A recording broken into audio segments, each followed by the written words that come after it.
ఈరోజు ప్రజలకు ఏ కష్టం వచ్చినా కూడా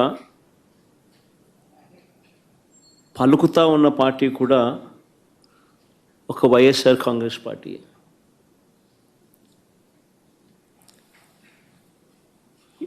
ఎవరికి ఏ కష్టం వచ్చినా, రైతుకు ఏ కష్టం వచ్చినా, అక్క చెల్లెమ్మలకి ఏ కష్టం వచ్చినా, నిరుద్యోగులకు ఏ కష్టం వచ్చినా, విద్యార్థులకు ఏ కష్టం వచ్చినా, చివరికి ఉద్యోగులకు ఏ కష్టం వచ్చినా కూడా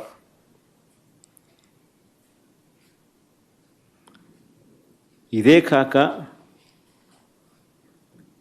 అధికారం కోసం చంద్రబాబు నాయుడు చేసిన మోసాలు, ఆయన సూపర్ 6, ఆయన సూపర్ 7 సహా 143 హామీలు తానిచ్చి అడ్డగోలుగా ప్రజలను మోసం చేసి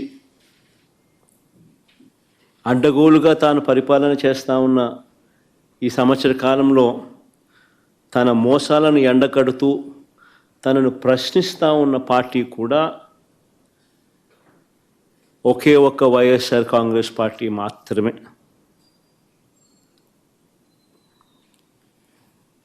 ప్రతిపక్షంగా ఒక పార్టీ ఉన్నప్పుడు ఆ పార్టీ ప్రజల అభిప్రాయాలను సమీకరించడం, ప్రజలకు సంఘీభావంగా వారితో పాటు గొంతు కలపడం,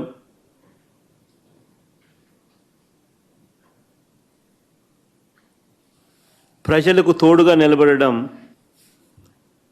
చేయాల్సిన ధర్మం కూడా ప్రతిపక్ష పార్టీదే. వైఎస్ఆర్ కాంగ్రెస్ పార్టీ ఒక్కటే ఇవన్నీ విషయాలలో కూడా ప్రజలకు ఈ సంవత్సర కాలంలో అన్ని రకాలుగా తోడుగా నిలబడింది. ఈ ఏడాది పాలనలో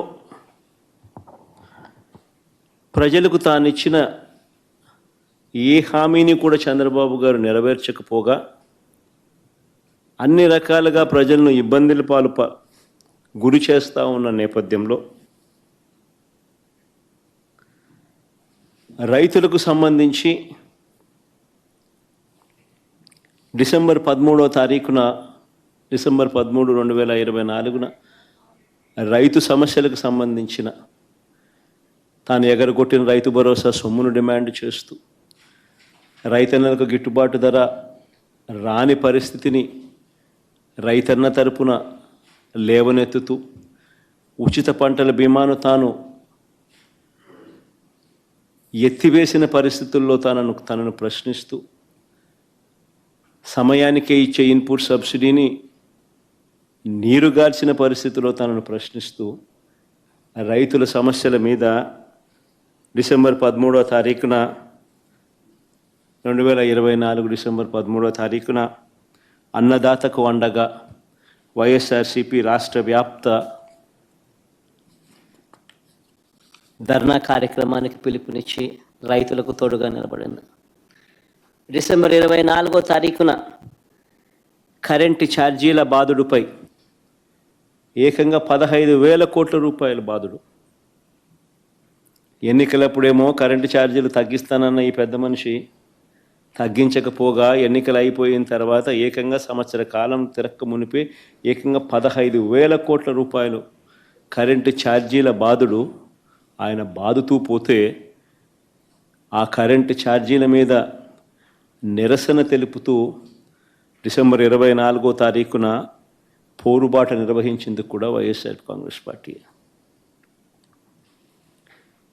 పిల్లల చదువులతో చంద్రబాబు నాయుడు చెలగాటమాడుతూ పిల్లలకు ఇవ్వాల్సిన విద్యా దీవెన, వసతి దీవెన బకాయిలు ఇవ్వకోకుండా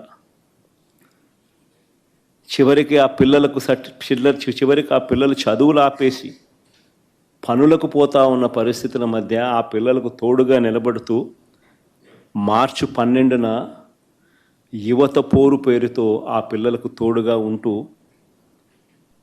ఈ హామీయే కాకుండా నిరుద్యోగ భృతి సంగతి ఏమిటి, సంవత్సరం గడిచిపోయింది, ఇస్తానన్నావు కదా 36,000 ప్రతి సంవత్సరం, దాని గతి ఏమిటి అని చెప్పి కూడా గట్టిగా నినదిస్తూ యువతకు తోడుగా ఉండి మార్చి 12 యువత పోరు నిర్వహించాం. జూన్ 4వ తారీఖున రాష్ట్ర వ్యాప్తంగా చంద్రబాబుకు చేసిన మోసాలను నిలదీస్తూ వెన్నుపోటు దినం కార్యక్రమం ద్వారా ప్రతి అసెంబ్లీ నియోజకవర్గంలో కూడా వేలాది మంది బాధిత ప్రజలతో కలిసి చంద్రబాబు నాయుడు గారు ఎగ్గొట్టిన సూపర్ 6, సూపర్ 7 హామీలనన్నీ కూడా ఎత్తి చూపిస్తూ ఈ ఎగ్గొట్టిన ఈ బాకీల సంగతి ఏమిటి, మీరిచ్చిన బాండ్ల సంగతి ఏమిటి అని చెప్పి గట్టిగా నిలదీస్తూ జూన్ 4వ తారీఖున వెన్నుపోటు దినం రాష్ట్ర వ్యాప్తంగా కూడా చేశాం. ఇప్పుడు కూడా ఓ బృహత్తర ప్రణాళిక తీసుకుని రాష్ట్ర వ్యాప్తంగా కూడా రీకాలింగ్ చంద్రబాబుస్ మేనిఫెస్టో అన్న పేరుతో బాబు ష్యూరిటీ మోసం గ్యారంటీ అన్న నినాదంతో చంద్రబాబు నాయుడు గారు చేసిన మోసాలన్నీ కూడా ఎత్తి చూపిస్తూ ప్రజలను చైతన్యవంతులను చేస్తూ చంద్రబాబు నాయుడు గారు ఇచ్చిన బాండ్లను ప్రజలకు మళ్ళీ ఒకసారి వాళ్లకు తెలియజేస్తూ ఆ బాండ్లను తెలుగుదేశం పార్టీ నాయకులకు చూపిస్తూ ఈ సంవత్సర కాలంలో బకాయిలను సంవత్సర కాలంలో వీళ్ళకి ఇవ్వాల్సిన డబ్బులు ఎంత అని వాళ్ళే లెక్కేసుకుని చంద్రబాబు నాయుడు అడిగేట్టుగా,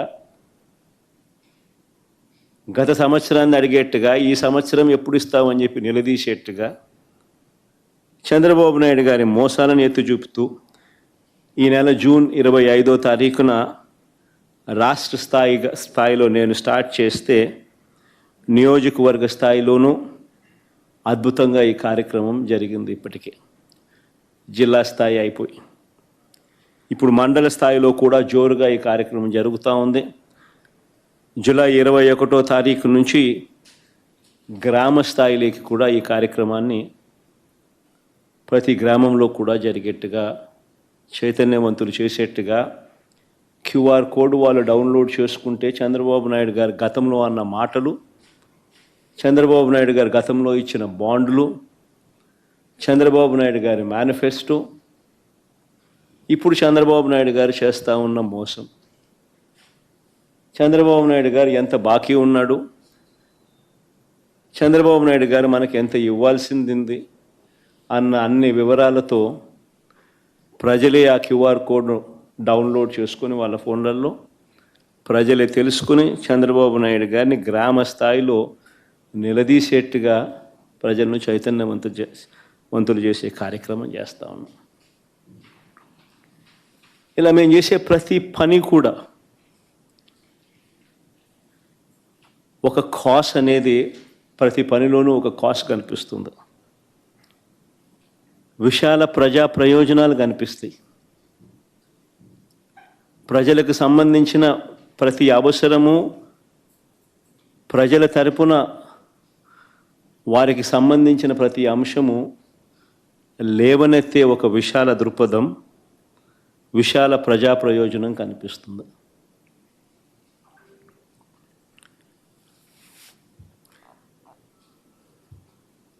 ఈరోజు అందుకనే ప్రజలకు ఏ సమస్య వచ్చినా కూడా ఈరోజు చంద్రబాబు నాయుడు ఎలాగూ చెయ్యడు అని చంద్రబాబు నాయుడిని ఎవరు కలవడంలా, ఆయన ఎలాగో కలిసినా వేస్తే ఆయన ఎలాగూ చేయడని ప్రజలకు కూడా బాగా అర్థమైపోయింది. చంద్రబాబు నాయుడు ప్రభుత్వం ఇక పోతా ఉంది, గట్టిగా కళ్ళు మూసుకుంటే మరో 3 సంవత్సరాలలో చంద్రబాబు నాయుడు ఎగిరిపోతాడు, మళ్ళా వచ్చేది వైఎస్ఆర్ కాంగ్రెస్ పార్టీ అని చెప్పి వైఎస్ఆర్ కాంగ్రెస్ పార్టీ తలుపు తడుతూ ఉన్నారు. వాళ్ళకు జరిగిన సమస్యల గురించి చెప్తా ఉన్నారు. ఇది చంద్రబాబు నాయుడు తట్టుకోలేకపోతా ఉన్నాడు. ఇది చంద్రబాబు నాయుడు తట్టుకోలేకపోతా ఉన్నాడు కాబట్టి ప్రతిపక్ష పార్టీని అణచివేయాలని చూస్తూ ఉన్నాడు. తద్వారా ప్రజల గొంతును నొక్కేయాలి అని చెప్పి తాపత్రయపడతా ఉన్నాడు. దీనికోసం చంద్రబాబు నాయుడు గారు విచ్చలవిడిగా అధికార దుర్వినియోగానికి పాల్పడుతూ ఉన్నాడు.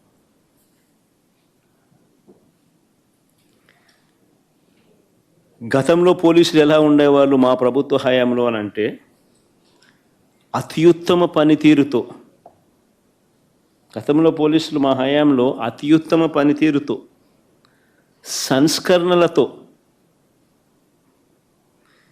పీపుల్ ఫ్రెండ్లీ పోలీసింగ్తో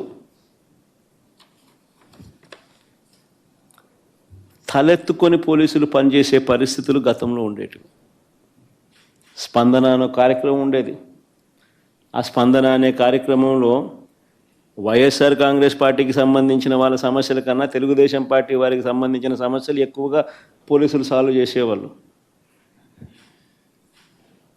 కలెక్టర్లు సాల్వ్ చేసేవాళ్ళు. ఆ రకంగా ఎక్కడా కూడా వివక్ష అనేది చూపకుండా ఎవరికి ఏ సమస్య వచ్చినా కూడా పోలీసింగ్ అనేది కానీ సమస్యలు సాల్వ్ చేయడం కానీ తలెత్తుకొని చేసే పరిస్థితులు గతంలో ఉండేటివి అధికారులకి. ఈరోజు ఆ అధికారుల పరిస్థితి ఏమిటి అని అంటే, చంద్రబాబు నాయుడు గారి మాట ఏ పోలీస్ అధికారైనా కూడా వినకపోతే వాళ్ళ పరిస్థితి ఏమిటి అని అంటే, డీజీ స్థాయిలో ఉన్న అధికారి సైతం, పిఎస్ఆర్ ఆంజనేయులు డీజీ స్థాయి అధికారి, ఈయన మాట వినకపోతే తప్పుడు కేసులు పెట్టి అరెస్ట్ చేశారు. మరో డీజీ స్థాయి అధికారి సునీల్ కుమార్ను, మరో అడిషనల్ డీజీ సంజయ్ని, దళిత ఆఫీసర్లు వీళ్ళంతా, ఇంకొక బీసీ ఆఫీసర్ ఐజీ కాంతి రాణా టాటాను, డిఐజీ ఎస్సీ అధికారి విశాల్ గున్ని, వీరందరిపై తప్పుడు కేసులు పెట్టి సస్పెండ్ చేయించారు.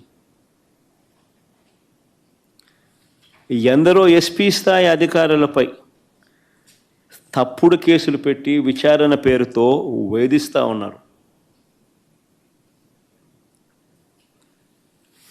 వీరు కాక నలుగురు నాన్ క్యాడర్ ఎస్పీలు, ఒక కమాండెంట్ స్థాయి అధికారి, 22 మంది అడిషనల్ ఎస్పీలు, 55 మంది డిఎస్పీలకు పోస్టింగులు లేవు.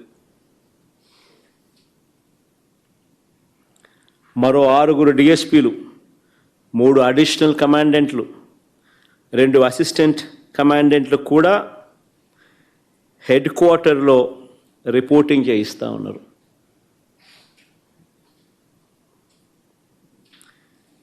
ఎనిమిది మంది డిఎస్పీలు సస్పెండ్. వీరు కాక మరో 80 నుంచి 100 మంది ఇన్స్పెక్టర్లు, 100 మంది కానిస్టేబుళ్ళు విఆర్లో ఉన్నారు.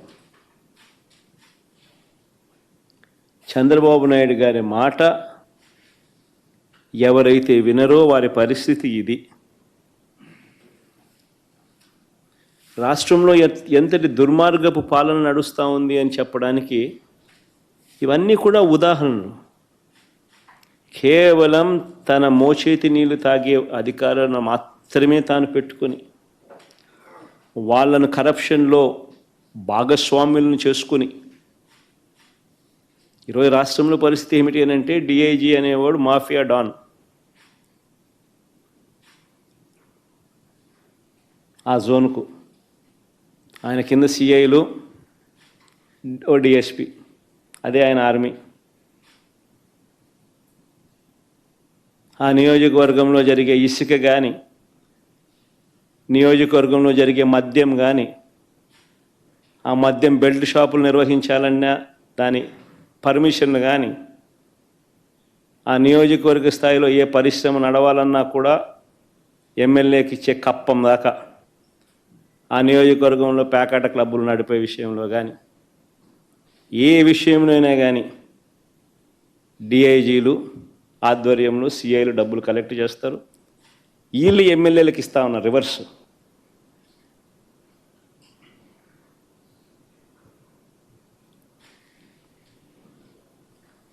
సగం వీళ్ళకి ఇస్తా ఉన్నారు, సగం పైకి పెద్ద బాబుకు చిన్న బాబుకు తీసుకొని పోతా ఉన్నారు.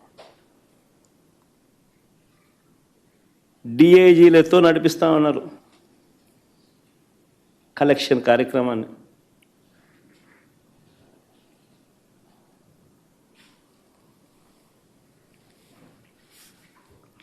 ఇవన్నీ చూసి భరించలేక కొంతమంది ఐపీఎస్ అధికారులు ఈ మధ్యకాలంలోనే చూసాం.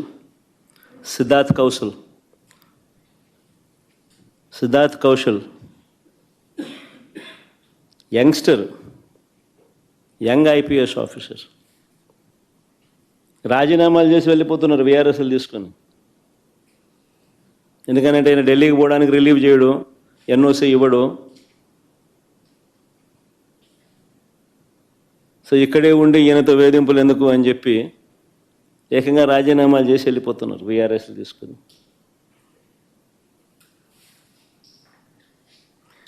ఏ ప్రభుత్వమైనా గట్టిగా పని చేస్తే, ఏ ప్రభుత్వంలో అయినా పోలీసు వ్యవస్థ అన్నది గట్టిగా ఉంటే నేరాలు చేసేవాళ్ళు రాష్ట్రం వదిలిపెట్టి వెళ్ళిపోతారు. కానీ ఇక్కడ మాత్రం మన రాష్ట్రంలో పోలీసులు రాష్ట్రాన్ని వదిలిపెట్టి వెళ్ళిపోతున్నారు మంచి ఆఫీసర్లు.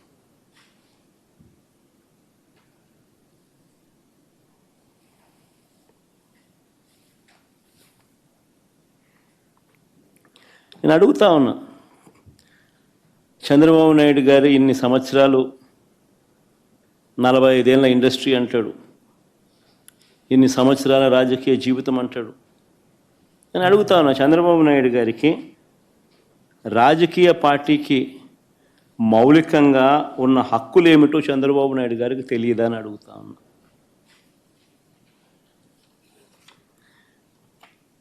మరి పెద్ద మనిషి ఇన్నాళ్ళు రాజకీయాలు ఎలా చేశాడని అడుగుతా ఉన్నా.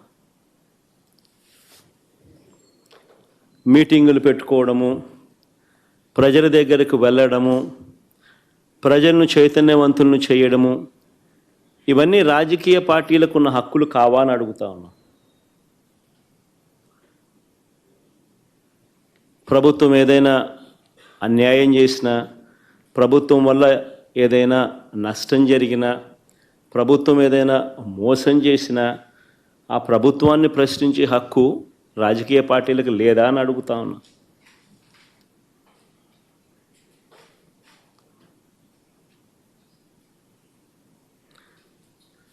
ఈ రాష్ట్రంలో నిజంగా ప్రజాస్వామ్యం అనేది ప్రమాదకర పరిస్థితుల్లో ఉంది.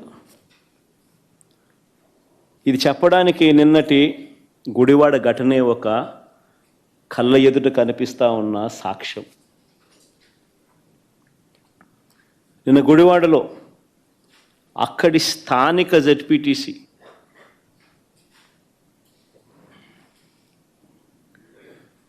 కృష్ణా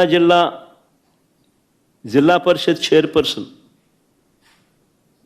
ఒక బీసీ మహిళ, నా సోదరి హారిక,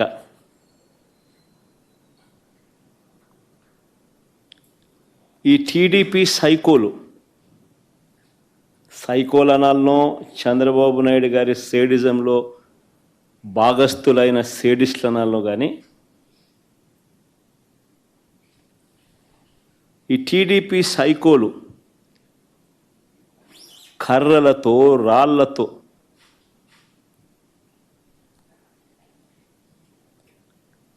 దాడి చేసిన ఘటన. ఆమె చేసిన తప్పేమిటి అని అడుగుతా ఉన్నా. ఆమె చేసిన తప్పేమిటి అని అడుగుతా ఉన్నా. ఎందుకు ఆమె మీద దాడి చేశారు? ఎందుకు దుర్భాషలాడారు?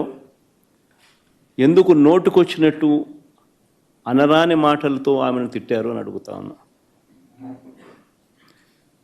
చంద్రబాబు చేసిన మోసాలను నిలదీస్తూ, ఏమైనా నీ సూపర్ 6లు, సూపర్ 7లు, రీకాలింగ్ చంద్రబాబుస్ మేనిఫెస్టో,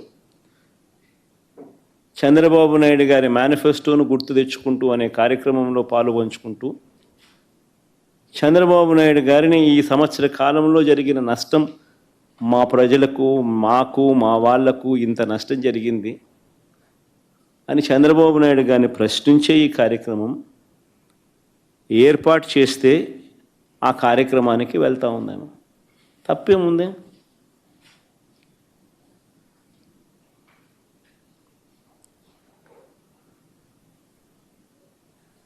సాయంత్రం 5 గంటలకు మొదలైంది ఈ మీద దాడి.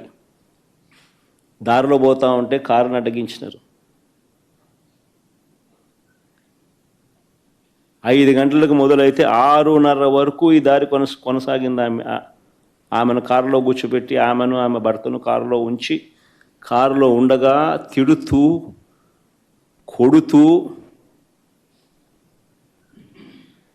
తిడుతూ, కొడుతూ కారు అద్దాలను ధ్వంసం చేస్తూ,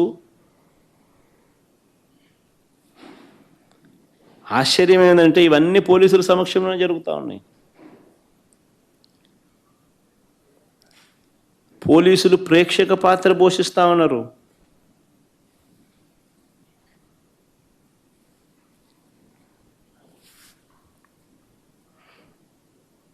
నేను అడుగుతా ఉన్నా, ఇదే చంద్రబాబు నాయుడు గారిని అడుగుతా ఉన్నా, ఒక బీసీ మహిళ, ఆమెకు ఆత్మగౌరవం లేదా? ఇంతమంది కలిసి ఇంతమంది సైకోలుగా బిహేవ్ చేసి, సేడిస్టులుగా బిహేవ్ చేసి ఆమెను తిడుతూ, అనరాని మాటలు ఆమెను అంటూ, ఆమె భర్తను, కారులో ఉన్న ఆమెను కారు అద్దాలు పగలు కొడుతూ, పక్కనున్న వాళ్ళను కొడుతూ, దారి కాచి కారు ఆపి పోలీసుల సమక్షంలో, చేతిలో అధికారులు ఉన్నారు కదా అని చెప్పి, అధికారం ఉంది కదా అని చెప్పి చంద్రబాబు నాయుడు గారు ఏం చేస్తూ ఉన్నారు? ఇది సేడిజం కాకపోతే ఏమిటని అడుగుతా ఉన్నా.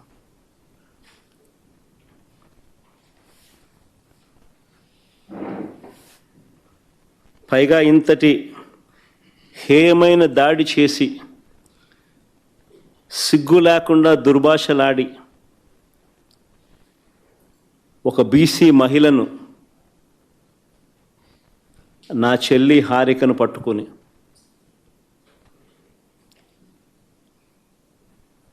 మహానటి అని తెలుగుదేశం వాళ్ళు మాట్లాడుతున్నారు. సిగ్గుండాలి కదా.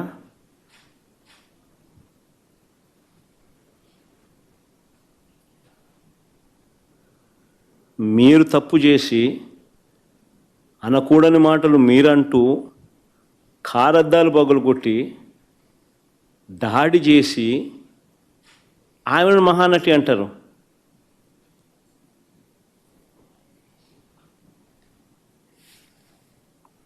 నిజంగా మహానటులు ఒకసారి అది కూడా చూడండి, ఒకసారి వీడియో క్లిప్పింగ్ కూడా ఒకసారి చూడండి, ఒకసారి మీకే అర్థమవుతుంది పోలీసుల పాత్ర కూడా.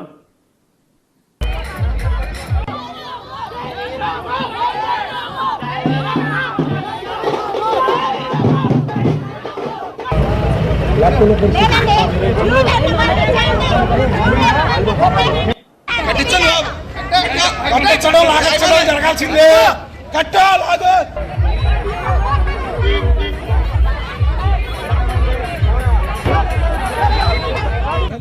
ఒక జిల్లా పరిషత్ చైర్మన్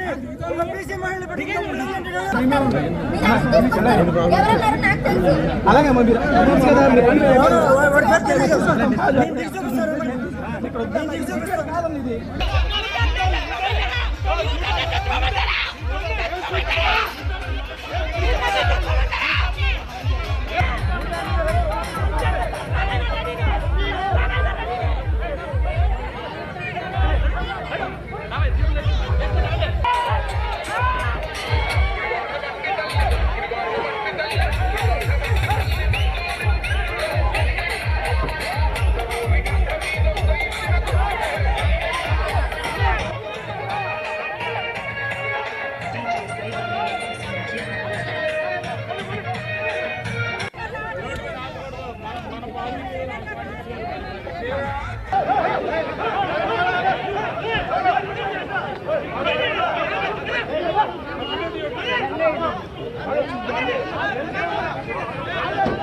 ఆశ్చర్యం నిజంగా.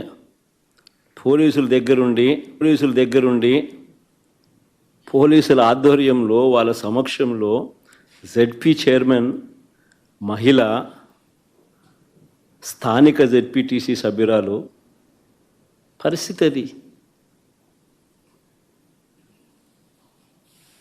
మళ్ళీ మహానటి అని చెప్పి రివర్స్ ఆమెను అంటారు. ఎవరు మహానటులు? దానవీర సూరకర్ణ కన్నా గొప్పగా యాక్టింగ్ చేస్తూ ఉన్నాడు చంద్రబాబు నాయుడు. ఎన్టీఆర్ ఎక్కడికి వెళ్ళిపోవాలి, చంద్రబాబు నాయుడు గారు లైవ్ యాక్షన్ ముందు. ఈ ఘటనలో నాగార్జున యాదవ్ అనే మరో జెడ్పీటీసీ భర్తను కూడా కొట్టారు దారుణంగా.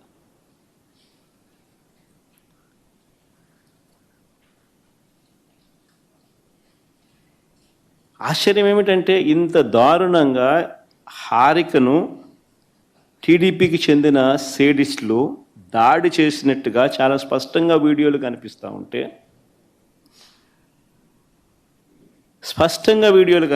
ఉంటే ఇప్పటి వరకు ఎంతమంది మీద కేసులు పెట్టారు? ఇప్పటి వరకు ఎంతమందిని అరెస్ట్ చేసినారు?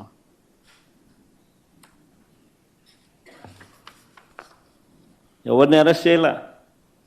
కారణం ఏంటంటే వీళ్ళే దగ్గర నుండి పంపించినారు, పైనుంచి ఫోన్లు చేసి చెయ్యండి అని చెప్పి వీళ్ళని. ఎందుకంటే 8వ తారీఖున పేరుని నాని ఏదో ఒక సినిమా డైలాగుల గురించి ఏదో మాట్లాడాడట. 11వ తారీఖున ఇది 2 రోజుల తర్వాత 3 రోజుల తర్వాత ప్రోగ్రాము జరుగుతూ ఉంది గుడివాడలో. చంద్రబాబు నాయుడు గారి రీకాలింగ్ చంద్రబాబు మేనిఫెస్టో కార్యక్రమానికి వీళ్ళు అటెండ్ అవుతున్నారు.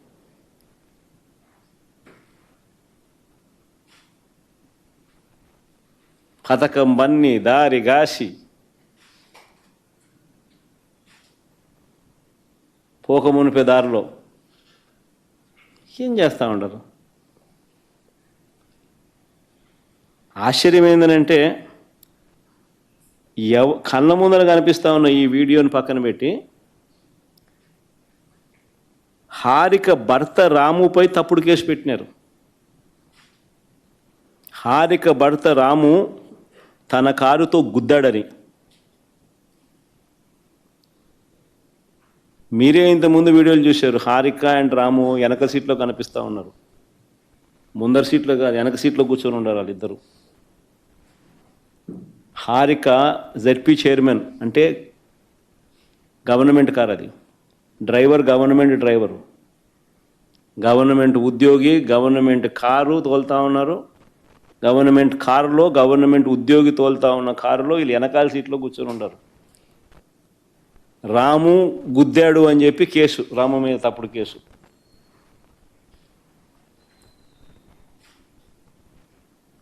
ఒక బీసీ మహిళకు మీరు చేస్తూ ఉన్న గౌరవం ఇదేనా అంటున్నా.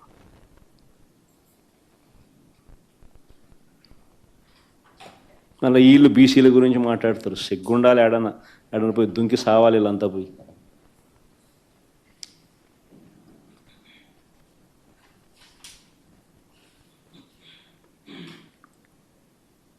మరుసటి రోజు, ఆ రోజు కాకుండా మళ్ళీ మరుసటి రోజు పేర్ని నాని, ఖైలా అనిల్ కుమార్ సహా పెడనలో సభ పెట్టిన వారందరిపైన మరో కేసు పెట్టినారు. నేను అడుగుతా ఉన్నా, ఎందుకు కేసు పెడతా ఉన్నారు? ప్రజాస్వామ్యంలో ప్రతిపక్ష పార్టీగా క్యాడర్ మీటింగులు పెట్టుకోకూడదా?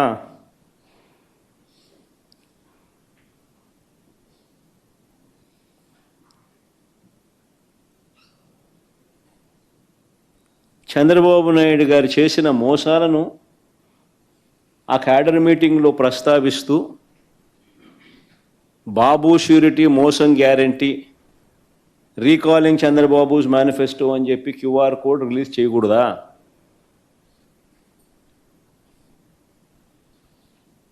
అడుగుతా ఉన్నా. ప్రజాస్వామ్యంలో ఉన్నామా లేమా అని అడుగుతా ఉన్నా.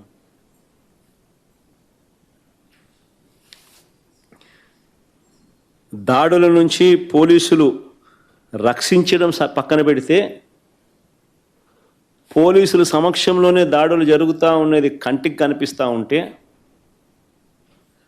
ఇది సరిపోదు అన్నట్టుగా దగ్గరుండి పోలీసులే తప్పుడు కేసులు పెడతా ఉన్నారు బాధితులపై.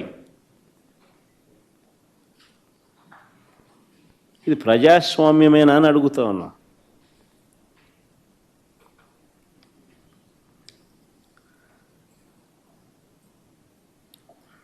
చంద్రబాబు నాయుడు గారు చేసే ప్రతి పని కూడా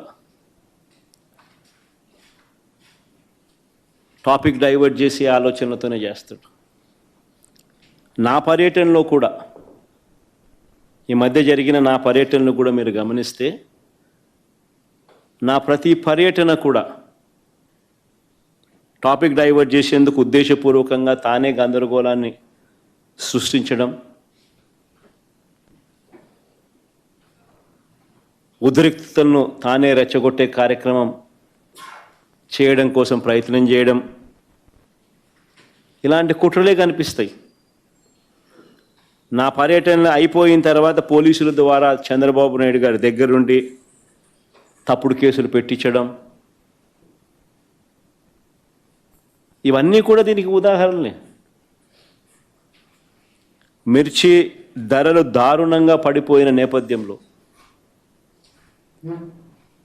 ఫిబ్రవరి 19వ తారీఖున గుంటూరు మిర్చి యార్డుకి నేను వెళ్ళాను. గత ఏడాది, అంటే మా ప్రభుత్వ హయాంలో గత ఏడాది క్వింటాల్ మిర్చి ధర 21,000 నుంచి 27,000 పలికితే, చంద్రబాబు నాయుడు గారు అధికారంలోకి వచ్చిన తర్వాత మిర్చి ధరలు ఏకంగా 8 నుంచి 11,000 పడిపోయాయి. ఆ పడిపోయిన నేపథ్యంలో రైతులు కన్నీరు పెడతా ఉంటే ప్రభుత్వం తరపు నుంచి కనీసం రైతులను పరామర్శించినోడు లేడు.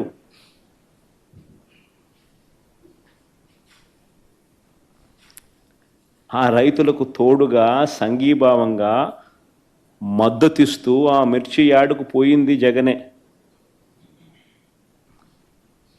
అదేమన్నా తప్ప అని అడుగుతా ఉన్నా. అలా పోయినందుకు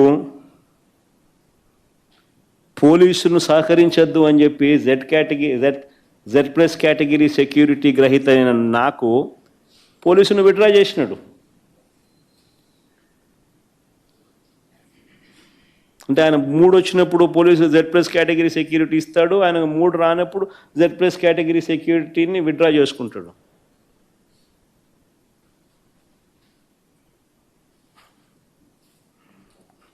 అంతటితో ఆగిపోలా.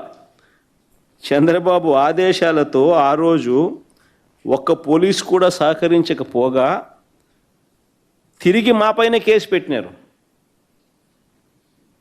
రైతులను మిర్చి యార్డులో పరామర్శించినందుకు మాపైనే తిరిగి కేసులు,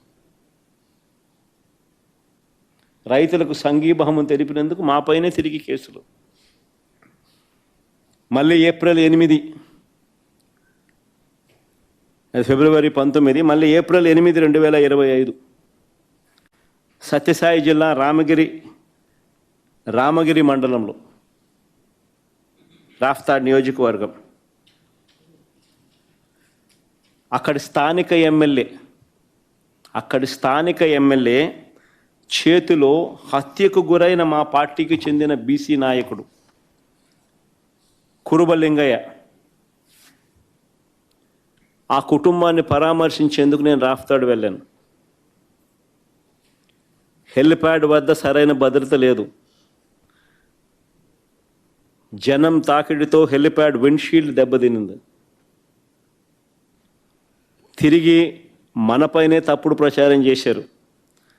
చివరికి ఆ పైలట్ల మీద కూడా రెడ్ బుక్ రాజ్యాంగాన్ని ప్రయోగించి వారిని కూడా విచారణ పేరుతో వేధించారు. రామగిరిలో నా పర్యటన తర్వాత అక్కడ మా ఇన్ఛార్జ్ తోపుదుర్తి ప్రకాష్ మీద మళ్ళా తిరిగి కేసు పెట్టినారు రివర్స్. మా వాళ్ళను వీరు చంపినా కూడా అక్కడికి మేము వెళ్ళకూడదట, పరామర్శించకూడదట. ధర్మమేనా ఇదని అడుగుతా ఉన్నా.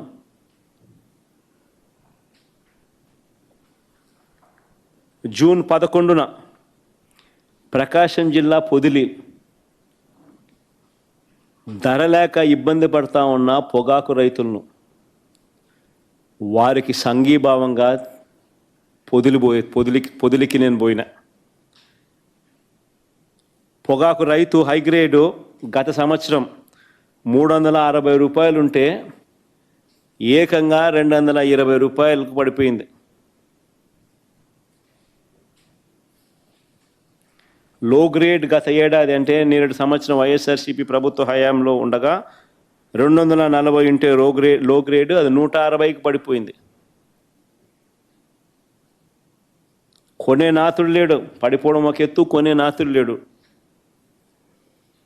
బ్లాక్ బర్లీ నేరుడు సంవత్సరం అంటే మా ప్రభుత్వ హయాంలో 180 రూపాయలు పై చిలుకుంటే 60 రూపాయలు 90 రూపాయలకు పడిపోయింది పరిస్థితులు. ఇలాంటి పరిస్థితుల మధ్య ఆ రైతులు తల్లడిల్లిపోతూ ఉంటే పరామర్శించేవాడు లేడు. వారికి సంఘీభావం తెలుపుతూ ఆ కార్యక్రమానికి నేను అటెండ్ అయితే 40-50 వేల మంది రైతులు సంఘీభావంగా వచ్చినారు. వారి సమస్యకు తోడుగా నేను వచ్చినందుకు వారు కూడా సంఘీభావంగా రాష్ట్ర ప్రభుత్వం దృష్టికి ఈ సమస్య తీసుకొచ్చేదానికోసం, వారు పడతా ఉన్న బాధను చూపడం కోసం 40-50 వేల మంది ఏకంగా కార్యక్రమంలోకి వస్తే చంద్రబాబు నాయుడు గారు 40 మందితో, ఆ 40 మందికి మళ్ళీ సెక్యూరిటీ 200 మంది పోలీసులు తో వీళ్ళ మీద రాళ్ళు వేపించి దీనిని టాపిక్ డైవర్ట్ చేయడానికి కోసం చంద్రబాబు నాయుడు ప్రయత్నం చేస్తాడు. అక్కడికి రైతులు ఇంకా సంయమనంతో వ్యవహరించారు. రైతులు అక్కడికి కూడా సంయమనంతో వ్యవహరించి ఎటువంటి ప్రతిచర్యకు దిగల. అయినా నేను అడుగుతా ఉన్నా, ఈ 50,000 మంది ఆ 40 మంది మీద పడి నింటే వాళ్ళ బతికే వాళ్ళ అని. నిజంగానే వీళ్ళకి ప్రతిచర్య దిగింటే వీళ్ళు సంయమనం పాటించినారు కాబట్టి ఎటువంటి చర్య జరగల. అయినా ఆ తర్వాత మొత్తం 3 కేసులు పెట్టారు. పొగాకు రైతులకు సంఘీభావం తెలపడానికి జగన్ పోతే 3 కేసులు. 15 మంది రైతులను అరెస్ట్ చేసి జైలుకు పంపినారు. 15 మంది రైతులను అరెస్ట్ చేసినారు. నేను అడుగుతాను, అయితే చంద్రబాబు నాయుడు, మేము రైతులకు అండగా నిలబడితే నీకు వచ్చిన నష్టం ఏమిటి అని అడుగుతాను. నీ ప్రభుత్వంగా నువ్వు చేయాల్సింది ఏమిటి? నీ ప్రభుత్వంగా నువ్వు చేయాల్సింది చేసి ఉంటే ఈ పరిస్థితి వచ్చి ఉండేదని అడుగుతా ఉన్నా. ఆయన చేయాల్సింది చెయ్యడు. ఎవరైనా ప్రశ్నిస్తే తిరిగి వారి మీద కేసులు పెట్టడం, అరెస్టులు చేయడం, సేడిస్టిక్గా వ్యవహరించడం, ఇది చంద్రబాబు నాయుడు చేస్తూ ఉన్న సేడిజం.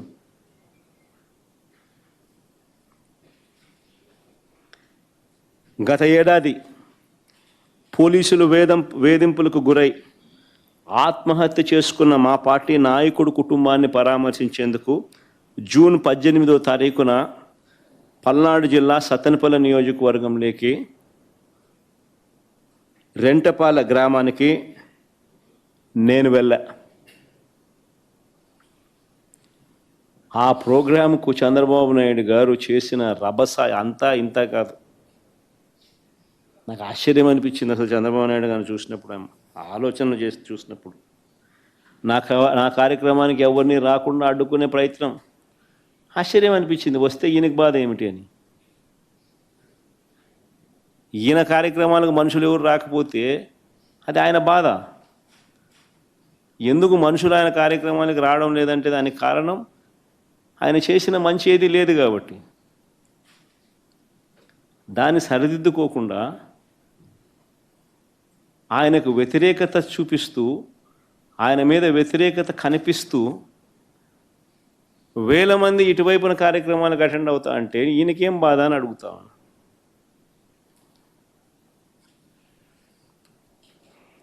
నా కార్యక్రమానికి ఎవరిని రానికుండా అడ్డుకోవడం, నాయకులకు కార్యకర్తలకు నోటీసులు ఇచ్చి బెదిరించడం,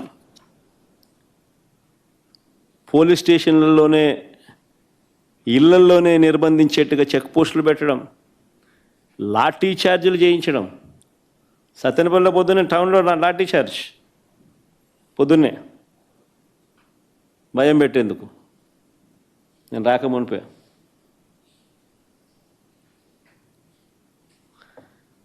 కార్యక్రమానికి పోలీసులు భద్రత కల్పించాల్సింది పోయి పోలీసులు నాకు భద్రత కల్పించడం కోసం లేరు అక్కడ. పోలీసులు నా కార్యక్రమానికి ఎవరు రాకుండా చూసుకునే దానికోసం పోలీసులను పెట్టినారు.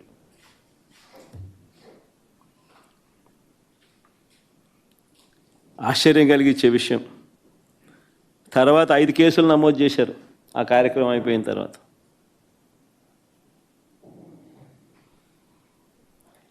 సినిమా డైలాగుల్ని పోస్టర్లుగా పెట్టినందుకు 2 రిమాండ్కు పంపారు. సినిమా డైలాగులను పోస్టర్లుగా పెట్టినందుకు. అడుగుతా ఉన్నా, నీకు అంత కష్టంగా ఉంటే సెన్సార్ బోర్డులో దానికి ఎందుకు పర్మిషన్ ఇవ్వాలా? డైలాగులు తీసేయండి. ఇంకా బాలకృష్ణ సినిమాలు, ఆ పవన్ కళ్యాణ్ సినిమాలు చూస్తే ఇంకా పెద్ద పెద్ద డైలాగులు కనిపిస్తాయి. నాకు ఇప్పుడే ఇక్కడికి వచ్చి ప్రెస్ మీట్కి ముందు శ్రీహరి నాకు చూపించినట్టు కొన్ని డైలాగులు, ఆ సినిమా డైలాగులు, వాళ్ళ సినిమా డైలాగులు చూస్తే ఇంకా దారుణమైన డైలాగులు. నీకు డైలాగులు నచ్చకపోతే సెన్సార్లు తీసేయండి. సెన్సార్ బోర్డు ఎందుకు పర్మిషన్? సెన్సార్ బోర్డు ఉండేది ఎందుకు?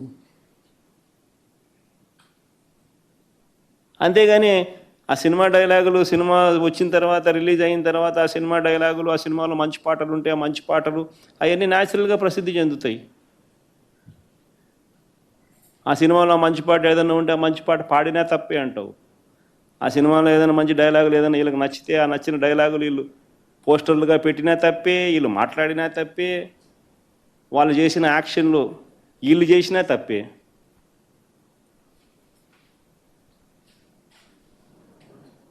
వాళ్ళు ఇలా అన్నా తప్పే, వాళ్ళు ఇలా అన్నా తప్పే. ఎందుకు మరి సినిమాలు ఎందుకు తీస్తున్నారు స్వామి మీరు? ఆపేసేయండి, మూసేయండి.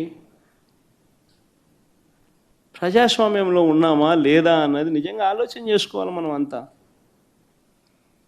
ఇలాగొచ్చే నష్టపోయింది. అదే సినిమా డైలాగులు రాసుకున్నాడు, పాట పాడితే పాడినాడు, డైలాగులు కొట్టినాడు. ఇలాగొచ్చే నష్టమైంది అంటాను నేను.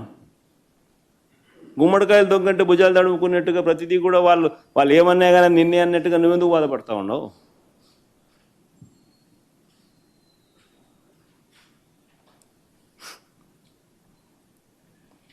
నూట 131 మందికి నోటీసులు ఇచ్చినారు. 131 మందికి నోటీసులు ఇచ్చినారు. సినిమా డైలాగులను పోస్టర్లుగా పెట్టినందుకు 2 రిమాండ్కు పంపించినారు. 131 మందికి నోటీసులు ఇచ్చినారు. చంద్రబాబు గారి పేరు ఎవరు చెప్తే వారిలో ఒక్కొక్కరిని పిలిపించుకోవడం, రోజంతా కూర్చోబెట్టుకోవడం, వేధించడం. ఛార్జ్షీట్లు గమనిస్తే అండ్ అదర్స్ అని చెప్పి ఖాళీగా వదిలిపెడతారు. అంటే వాళ్ళకి నచ్చినోని ఇన్స్టాల్మెంట్ బేసిస్ కింద ఎప్పుడు కావాలంటే అప్పుడు ఇరికిచ్చేదానికోసం. స్థానిక ఎలక్షన్లు కానీ ఇంకొక ఎలక్షన్లు కానీ వచ్చినప్పుడు వీళ్ళ అదర్స్లు అందరినీ కూడా జాయిన్ చేయించేసేస్తారు. చేయించి వీళ్ళందరినీ ఎలక్షన్ల ముందు ఎత్తడం. ఎందుకు ఇంత కుట్రలు చేస్తూ ఉండరు? ప్రజాస్వామ్యంలో మంచి చేసి ప్రజల మనసులను గెలుచుకొని పాలన చేయాలి. అది సత్తా. అలా చేసి నువ్వు ఇలా అను, అలా చేసి నువ్వు ఇలా అను, అది సత్తా. అంతే తప్ప నువ్వు అన్యాయమైన పాలన చేస్తూ నిన్ను ఎవడైనా ప్రశ్నిస్తే ఆడిట్టన్నాడు, వీళ్ళిట్టన్నారు, వాళ్ళు అట్ట మాట్లాడారు, ఇట్ట మాట్లాడాడు అని చెప్పి తోసేయడం, స్టేషన్లో పెట్టడం, ఏమిటి ఇది?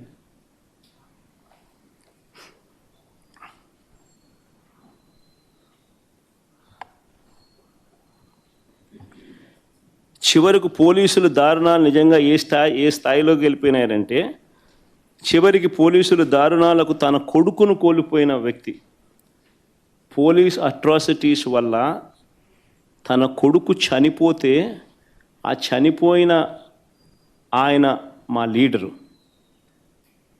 ఉప సర్పంచ్, వాళ్ళ ఇంటికి నేను పోయినా ఆ పెద్ద ఆయన్ను పరామర్శించేందుకు. ఎంతటి దారుణం అంటే, పోలీస్ అట్రాసిటీస్ వల్ల చనిపోయిన వ్యక్తిని బెట్టింగ్ కేసులో చనిపోయినారని బెట్టింగ్ బ్యాచ్లో పెట్టేసినారు. అంటే ఉప సర్పంచ్ బెట్టింగ్ అంట. ఏమన్నా పద్ధతి దొంగ కేసులు పెట్టడంలో కూడా? నిజంగా చంద్రబాబు నాయుడు ఇంత మానవత్వం మర్చిపోయి, చంద్రబాబు నాయుడు అనే వ్యక్తి తానే మాట్లాడుతూ ఉన్నాడు ఈ మాటలన్నీ కూడా.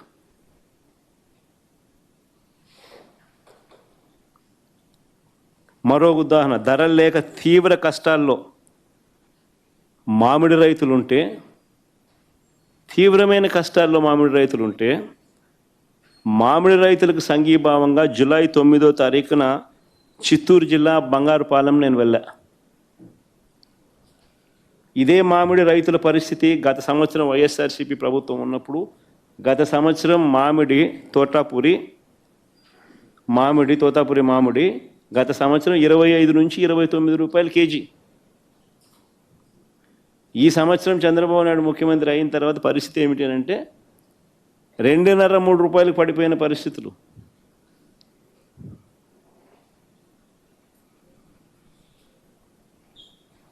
₹2 నీకు కేజీ మామిడి దొరుకుతూ ఉంది అని అంటే రైతుల పరిస్థితి ఏమిటి? మామూలుగా మే నెల 10-15 తారీఖున తెరవవలసిన ఫ్యాక్టరీలు, ప్రాసెసింగ్ ఫ్యాక్టరీలను జూన్ 2వ వారం 3వ వారం అయినా కూడా తెరవాల. జూన్ 2వ వారం 3వ వారంగా తెలుస్తుంది, ఒక నెల ఆలస్యంగా. ఆ నెల ఆలస్యంగా తెరవడం వల్ల పంట ఒకేసారి మార్కెట్లోకి వచ్చింది. సప్లై ఎక్కువ కావడంతో రేటు పడిపోయింది. రేటు పడిపోవడంతో రైతు నష్టపోయినాడు.